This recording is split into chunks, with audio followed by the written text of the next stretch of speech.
बात उन दिनों की है जब मैं 10वीं क्लास के पेपर देकर गर्मी की छुट्टी में अपने गांव गया हुआ था। उन दिनों वीसीडी डीवीडी का काफ़ी चलन था। गांव में जब भी किसी को फिल्म देखना होता था तो हम लड़के लोग आसपास के घरों से कुछ पैसों का चंदा इकट्ठा करते थे और किराए से वीसीडी घर में लाते थे। बात मई के महीने की है। एक दिन ऐसा ही हुआ कि हम सभी बच्चों का मूड बन गया कि चलो आज फिल्म देखते हैं, वीसीडी लाते हैं और फिल्म देखेंगे गांव में। ऐसा होता था कि रात में कई बार 9 बजे से टीवी चालू हो तो सुबह 6 बजे तक देखना ही देखना है। हम बच्चों के साथ ही आसपास के बड़े बुजुर्ग भी सभी लोग इकट्ठा हो जाते हैं और गली के बीच में टीवी को रख दिया जाता और बड़े चाव से सभी लोग बैठकर फिल्म देखते थे। मैं भी उस दिन 9 बजे से दिलवाले फिल्म देखने में लग गया और फिल्म लगभग रात के 12 बजे के आसपास ख़त्म होने लगी तो मुझे नींद आने लगी। मैंने अपने दोस्तों से कहा, यार मुझे नींद आ रही है, मैं घर जा रहा हूँ। ऐसा बोलकर मैं घर आ गया। उस समय हमारे यहाँ एमजी बालाघाट में 24 घंटे में सिर्फ 3 या 4 घंटे ही बिजली मिला करते थे और उस दिन भी रात में अंधेरा ही था। घर के सारे लोग फिल्म देखने चले गए थे तो मैं अकेला ही अपने घर पर सोने चला गया। जैसे कि आप लोग जानते हैं कि गांव में जो घर होते हैं वो शहरों की तुलना में बड़े होते हैं, तो मेरा जो घर था वो बहुत बड़ा था और मेरे घर के आसपास काफ़ी स्पेस था, यानी कि खाली जगह।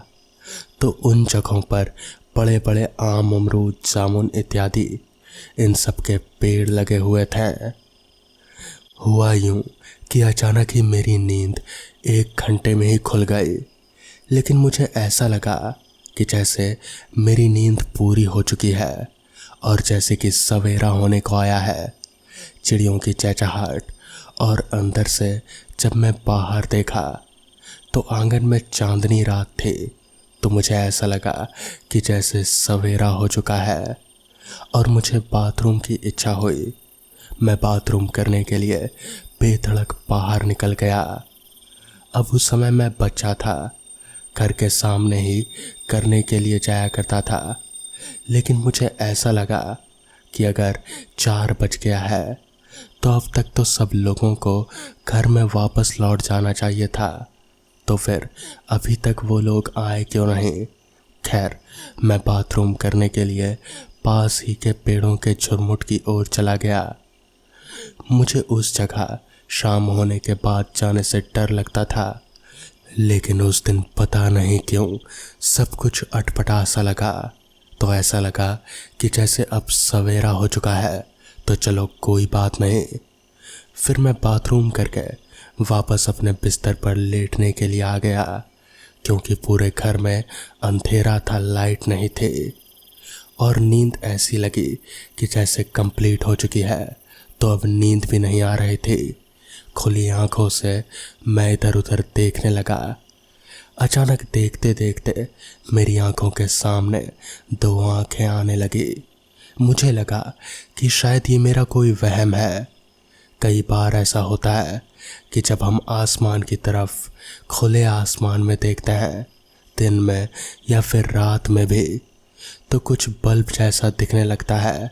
तो मुझे लगा कि शायद वही होगा, मेरा कोई वहम ही होगा। मगर कुछ ही देर में वो आंखें मेरे करीब आने लगी और एकदम से मेरे सीने में एक ठंडी लहर दौड़ने लगी।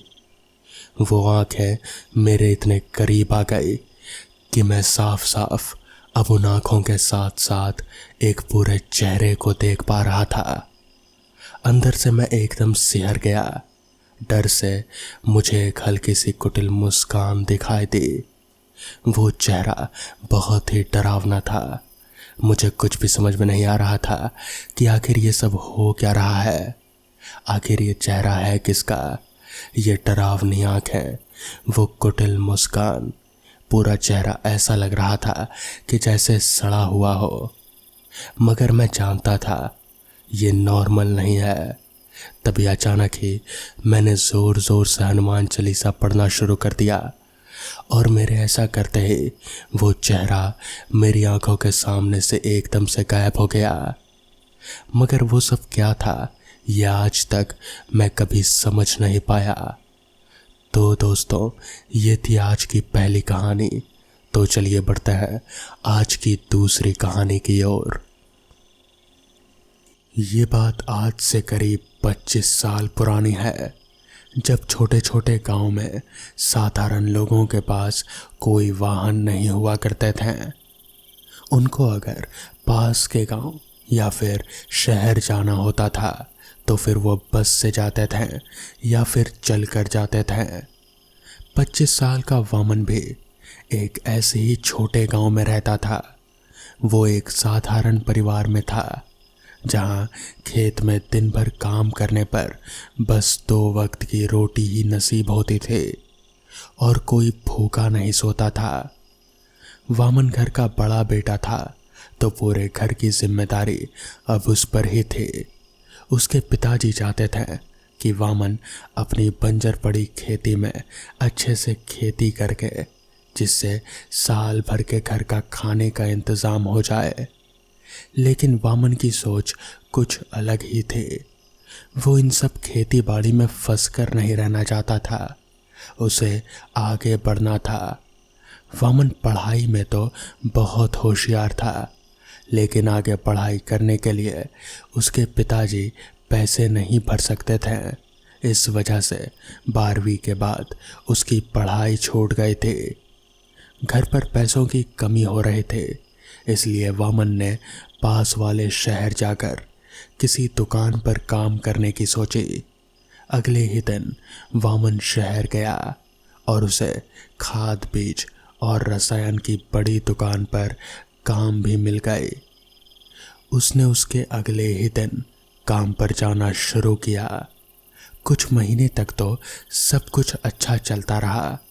पैसे बचाने के लिए वामन रोज सुबह उसके गांव से बस 2 किलोमीटर दूर शहर के बीच के रास्ते में चलते हुए जाता था और शहर को उसके कुछ पहचान वाले लोगों के साथ चलते हुए रात को वापस घर आ जाता था। अब घर में थोड़ा बहुत पैसा भी आने लगा था, लेकिन वो कहते हैं ना, इंसान को उसका लालच कभी कभी उस पर भारी पड़ जाता है। कुछ ऐसा ही हुआ वामन के साथ। बारिश का मौसम शुरू हो गया था, जिसकी वजह से खाद की दुकान पर रोज भीड़ बहुत बढ़ने लगी थी और दुकान में दिन का हिसाब किताब और माल चेक करने का काम बाकी रह जाता था। दुकान मालिक ने रात को 12 बजे तक जो काम करेगा उसे दुगनी तनख्वाह दूंगा, ऐसा ऐलान किया। तो वामन तुरंत ही मान गया उस काम के लिए। वामन अब एक उलझन में फंस गया था। भले ही उसने काम करने के लिए हाँ कर दिया था, लेकिन फिर रात को तो उसे अकेले ही जंगल के रास्ते से चलकर घर जाना पड़ेगा। और उसमें उसने लोगों से ऐसी बहुत कहानियां सुनी थी कि उस रास्ते में बहुत लोगों ने कुछ अजीब देखा है। लेकिन अब उसने मालिक से काम करने के लिए हाँ कर दिया था और अब ऐन मौके पर वो उन्हें मना नहीं कर सकता। उसकी नौकरी भी तो जा सकती है। वामन को कुछ समझ नहीं आ रहा था कि वो क्या करे। वो बस दुकान में कुर्सी पर बैठे सोच रहा था। फिर उसने तय कर लिया कि कुछ भी हो जाए वो रात को यहाँ का काम खत्म करके ही घर जाएगा। उसने अपने गांव के आदमी के पास वो आज देर से आएगा ये अपने घर पर बताने के लिए कह दिया और काम पर जुट गया। वैसे भी जंगल आधा कटा हुआ था और अब उसमें कोई जंगली जानवर भी नहीं बचे थे। ये सब इंसान ही की करने थे। फिर भी लोग उस जंगल में जाने से रात को पता नहीं क्यों डरते हैं। लेकिन वामन वहां से जाने की हिम्मत करने वाला था। वामन मन लगाकर अपना काम करता रहा और आखिरकार रात के 12 बजे तक उसका काम भी खत्म हो गया और वो अपनी टिफिन बैग हाथ में लेकर वहां से अपने घर के लिए निकल पड़ा। शहर से बाहर निकलते ही जंगल का रास्ता शुरू हो रहा था। आज जंगल की तरफ देखकर लग रहा था मानो वो कब से वामन को निकलने को तैयार ही बैठा था, बस उसका ही इंतजार कर रहा था। आज अमावस की रात थी। चारों तरफ घना अंधेरा छाया हुआ था। लगातार कभी ना रुकने वाली रात कीड़ों की आवाज़ें जंगल के चारों ओर से आ रहे थे। बीच बीच में किसी कुत्ते के रोने की आवाज़ आ रहे थे, कभी पेड़ के पत्तियों की आवाज़। जंगल के इस सन्नाटे को देखकर लग रहा था ये कोई तूफान के आने के पहले की शांति है। जंगल की ये रात कीड़ों की आवाज़ें वामन को अब बेचैन कर रहे थे। वामन भगवान का नाम लेकर जल्दी जल्दी चलता रहा और मन ही मन में उसने तय कर लिया कि वो कैसे भी करके आज बस घर पहुंच जाए, फिर कभी भी वो ऐसी रात वाली ड्यूटी कभी नहीं करेगा। खैर, वामन भगवान का नाम लेकर चलते ही जा रहा था। वो अब जंगल के बीचों बीच जहाँ पर एक बहुत बड़ा बरगद का पेड़ था वहाँ तक आ गया था। लेकिन अचानक ही साफ मौसम ने अपना रुख बदल दिया और आसमान में घने काले बादल छाने लगे। आसमान लाल नजर आने लगा, हवाएं तेज चलने लगी, कुत्तों के रोने की आवाज़ और तेज हो गई, मानो ये बताना चाह रही हो कि वामन अब फंस चुका है। वामन डरकर वहां से भागता, उससे पहले ही तेज मूसलाधार बारिश शुरू हो गई। वामन ने अब एक अच्छी जगह रुकने की सोची। उसने सोचा, इधर उधर देखा तो उसे एक घना बरगद का पेड़ दिखाई दिया। वो इतना घना था कि उसके नीचे बारिश की बूंदें भी नहीं गिर रहे थे। वामन तुरंत भागकर उस पेड़ के नीचे जाकर खड़ा हो गया। पेड़ के नीचे खड़े होते ही वामन को घुटन सी हो रहे थे। लग रहा था जैसे कोई उसकी सांसें रोक रहा हो, लेकिन उसके आसपास तो कोई दिख नहीं रहा था। वामन का दम घुटने लगा। वो धीरे धीरे नीचे बैठने लगा, लेकिन तभी उसके हाथ में पहना हुआ पीतल का कड़ा किसी चीज में अटक गया। लेकिन वामन को ठीक से सांस ना ले पाने की वजह से बहुत तकलीफ हो रहे थे, इसलिए उसने तुरंत अपना हाथ खींच लिया। लेकिन उसका हाथ खींचते ही आसमान में तेज बिजली कड़की और वातावरण में और भी ज़्यादा डर फैल गया। बारिश के साथ साथ अब तूफान भी आ गया था। वामन को अब वहाँ रुकने से डर लग रहा था। वो जैसे तैसे वहाँ से उठा और भागने लगा। थोड़ी देर में अचानक ही बारिश भी रुक गई और मौसम भी एकदम साफ हो गया। तो वामन की भागने की गति और थोड़ी कम हो गई। वामन अब तेज कदमों से चल रहा था। अचानक ही उसके सामने एक धुंधली सी सफ़ेद आकृति दिखने लगी। वामन उसे देखने के लिए आगे बढ़ा। वो धीरे धीरे आगे बढ़ा तो एक आदमी उसे वहीं पर खड़ा दिखा। इतनी रात को यहाँ पर एक इंसान की मौजूदगी देखकर वामन की खुशी का ठिकाना न रहा और वो भागकर उसके पास गया। कौन हो आप और इतनी रात का यहाँ पर क्या कर रहे हैं? वामन ने उस आदमी के साथ चलते हुए कहा। वामन ने उस आदमी के चेहरे को ठीक से देखा तो वो उसे कुछ जाना पहचाना सा लग रहा था, लेकिन उसे याद नहीं आ रहा था। काले रंग का सर्द चेहरे वाला आदमी उस काली रात में और भी डरावना लग रहा था। मैं सामने के गांव में रहता हूँ। आज काम से देरी हो गई मुझे घर जाने के लिए, और बारिश शुरू हो गई, इसलिए रुका हुआ था। तुम बताओ। उस आदमी ने बिना किसी भाव के कहा। अरे वाह, ये तो बहुत अच्छी बात है। मेरा नाम वामन है और मैं भी सामने वाले गांव में ही रहता हूँ। मैं यही सोच रहा था कि आप कुछ जाने पहचाने से लग रहे हो।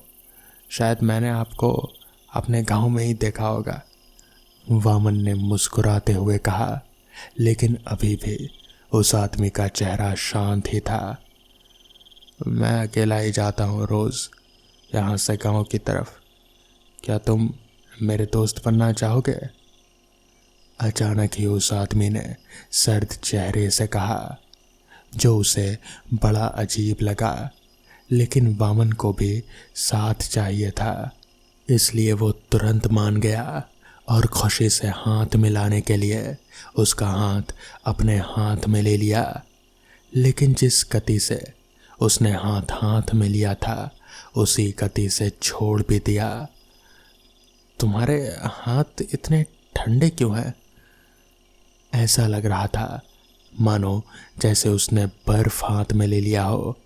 वामन ने उसे अजीब नज़रों से देखते हुए पूछा। वो अभी थोड़ी देर पहले बारिश में भीग गया था ना, शायद इस वजह से हुआ होगा। उस आदमी ने कहा। अरे हाँ, मैं तो भूल ही गया बारिश के बारे में, वामन ने कहा।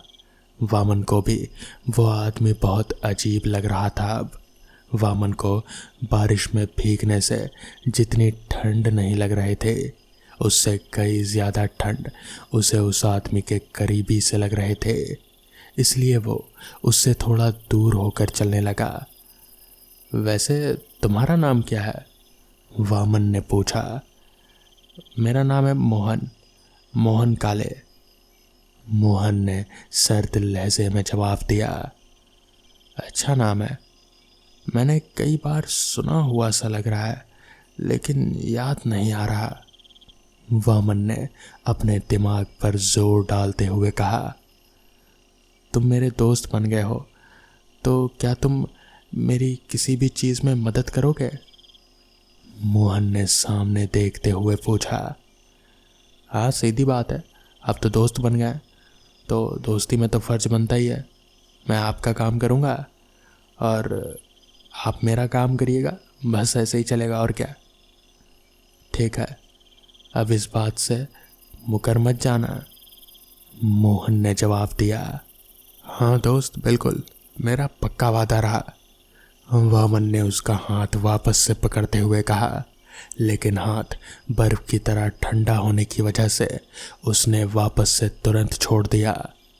दोनों बातें करते करते गांव की सीमा के पास पहुंच रहे थे। पूरे रास्ते भर वामन उससे कुछ ना कुछ पूछता रहा, लेकिन मोहन उसका बस सर्द जवाब ही देता रहा। वामन ने नज़र उठाकर सामने देखा तो उसके पिताजी दिखाई दिए। शायद देर होने की वजह से उसे ही लेने के लिए घर से निकले थे। वो मोहन से बात करते हुए उनकी तरफ बढ़ रहा था और हाथ दिखाकर बता रहा था कि वो मेरे पिताजी हैं, दूर खड़े। उसके पिताजी उसे बड़ी अजीब नज़रों से घूर रहे थे। वामन गांव की सीमा पार कर अंदर चला गया। उसने पीछे मुड़कर देखा तो मोहन बाहर ही खड़ा था। तो उसने पूछा, क्या हुआ, तुम बाहर क्यों खड़े हो? मैं अंदर नहीं आ सकता, मोहन ने कहा। लेकिन क्यों? वामन ने हैरानी से पूछा। अब मुझसे चला नहीं जा रहा, ऐसा लग रहा है जैसे चक्कर आ रहे हैं। क्या तुम मेरा हाथ पकड़कर चलोगे थोड़ी देर? मोहन ने विनती करते हुए कहा।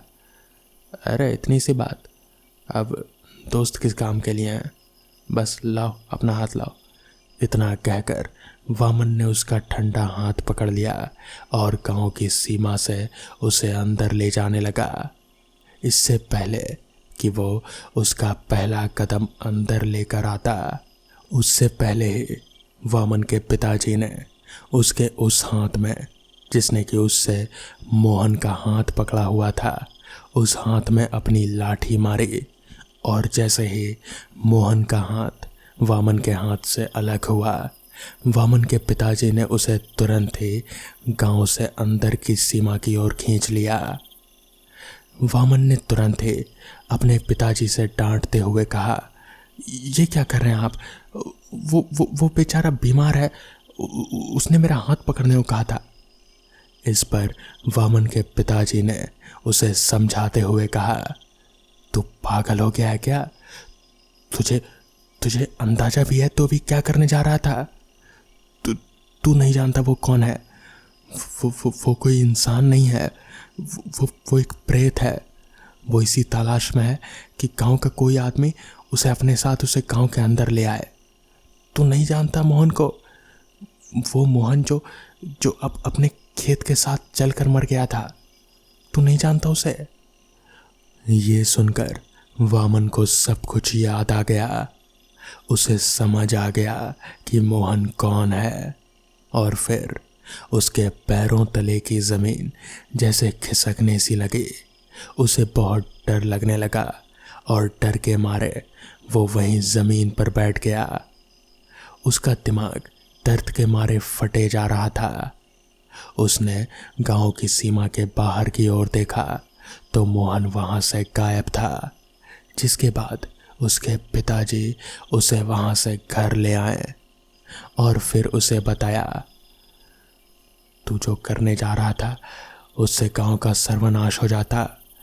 तू नहीं जानता कि वो आत्मा कितनी ही शक्तिशाली है और वो कितनी बुरी आत्मा है, तुझे कोई अंदाजा भी नहीं है। वो तो अच्छा हुआ कि मैंने देख लिया, वरना पता नहीं क्या होता। उस दिन के बाद से वामन ने वो शहर की दुकान का काम छोड़ दिया और खेती बाड़ी में जुट गया।